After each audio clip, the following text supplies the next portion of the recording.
Bismillah ar-Rahman ar-Rahim. Assalamu alaikum. It gives me great pleasure to have Syma Hamid, Dr. Syma Hamid with us again. And as you all know, she is a psychologist, a practicing psychologist. Is helping quite a few people sort out things in their head and in their hearts, I'm sure. And she tends to also have an understanding and is very conversant with spirituality. तो आज मैंने इनसे request की थी कि अपना कीमती वक्त मुझे दें क्योंकि I came across a quote and I'll share that with you in a second. The quote was, Syma, if you remember, मैंने आपके साथ ये quote share किया था from Buddha. Your worst enemy can't harm you as much as your own unguarded thoughts. तो ये जब मैंने quote पढ़ा तो मैं confuse हो गया थोड़ा सा because सोच को हम कैसे गार्ड करें बिकॉज सोच तो फ्लो करती है ना हमारी खोपड़ी में and I find that when thoughts are flowing good bad terrifying pleasurable these thoughts are very much like clouds floating through our heads and we don't necessarily I thought have to fight them, we just let them go through our heads. But then when I read this quote, you know, your worst enemy can't harm you as much as your unguarded thoughts. So अगर हम thoughts को guard करेंगे तो ये मुझे नहीं समझ में आया कि number one, how you do it and how can thoughts alone when they're flowing through your head based on some experience, how can they be so dangerous for us? Could you please comment on this? Thank you, Kamran Sahab. It's a pleasure to be here with you again. और आप मुझे हमेशा opportunity देते हैं to come and have these discussions here on this platform with you. Thank you very much.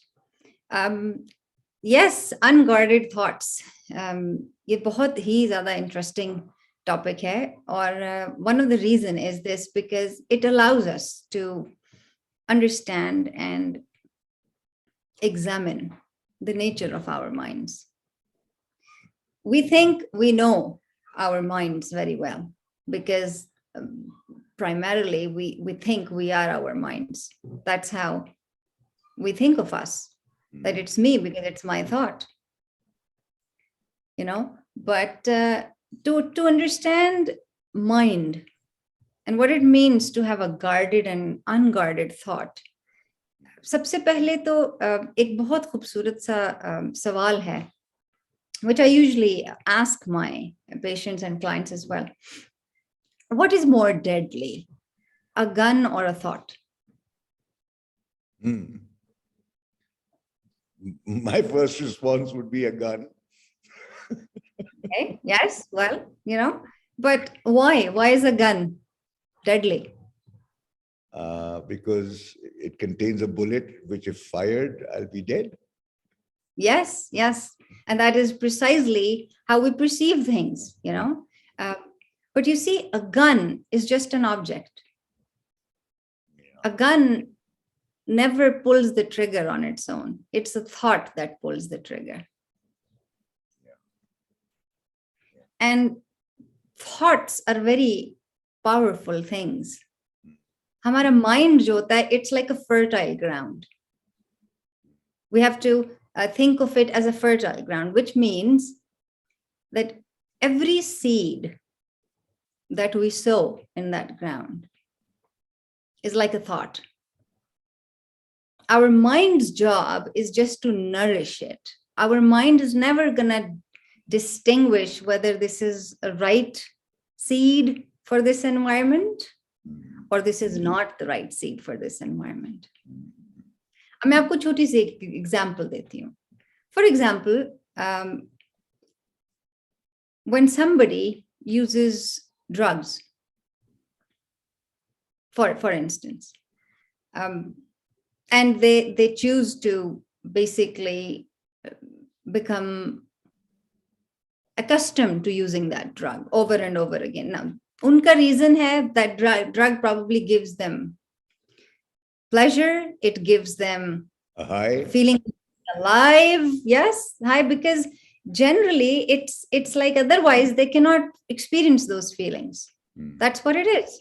So they're more prone towards using that drug.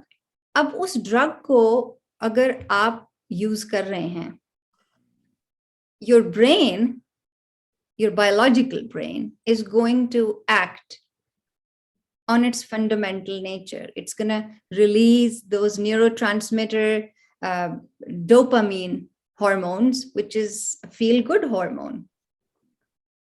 But the more you use that drug, you become addicted to it. Now, the interesting thing here to understand is every time somebody uses a drug, do you think our mind cares? How is it going to be harming us, our physical health, or the quality of our life in any way or form?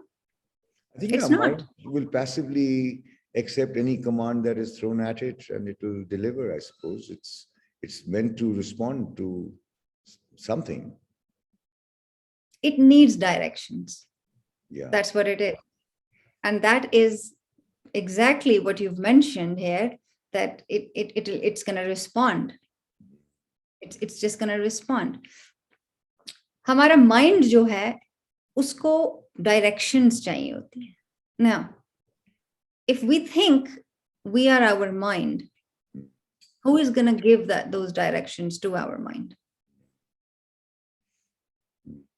That is also one of the key and fundamental aspects of understanding the nature of mind. The mind works on the principle of control. Mind wants control. To put it very simply, It wants certainty, it wants control, predictability. Control, it wants certainty. And the more people feel out of control in their lives, the more they seek control in things and ways which they cannot distinguish is right for them or doing more harm to them. And may I just also add that when things are out of control, doesn't that then result in stress of a kind, anxiety and other kind of disorders? It definitely does. It does.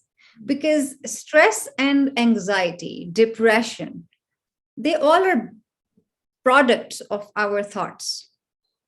Okay. And is it stemming from our sense of losing control over events and things and people and whatever else that's going on around us? Yes. Of course, I can go into a very great length and breadth of this discussion of this topic in terms of stress and anxiety. But one of the other way of how our mind functions is that human beings have a vivid sense of memory and imagination. So it constantly goes back and forth between memory and imagination. Now, what happens is, if our mind controls the entire phenomena, it will go in the past whenever it wants to, and it will keep on running into the future whenever it wants to. So depression is the result when your past is more present than your present. Okay. And anxiety is a result when your future is more present than your present. So then the question comes that these unguarded thoughts, are they coming from the future and the past? Unguarded thoughts mean that your mind is not in your own control. Okay. It can think whatever it wants to. And mind works on the principle of control, which means, for instance, in a situation, if a person feels, I'm losing my control, the mind needs control. Now, they might think that how I can gain control over this situation is by using authority, by using means which probably might not result into good consequences for others. But the mind doesn't care about those things. The mind just wants the control. So, how do you control your mind then? I mean, that becomes a bigger question in order to ensure that it is going in the direction that is constructive, which is meaningful, which gives you a sense of fulfillment and this sense of responsibility, being anchored and not being wayward. Because I think going wayward is what is disconcerting, not only for the individual, but those around him or her. So Yes. how does one control the mind? Okay. That has been one of the key highlights in today's world, because what we see around us is suffering, human beings suffering. And you'd be surprised. I mean, if you look at it, animals don't suffer as much as human beings do. Why? Because as long as their basic necessities are met, they're okay. Human beings, on the other side, they suffer what happened 10 years ago. They might be still suffering that. And they continuously suffer what might happen 10 years ahead of them.